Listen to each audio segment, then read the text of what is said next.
Tara, aku punya ini adalah raket ya guys. Oh, bukan raket.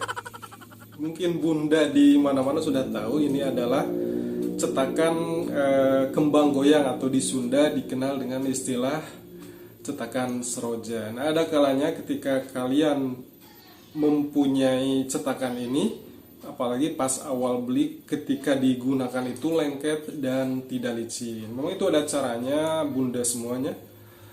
Saya akan kasih tahu caranya agar cetakan ini pas kita gunakan itu licin dan tidak lengket. Saksikan video ini, jangan di skip agar kalian tahu caranya.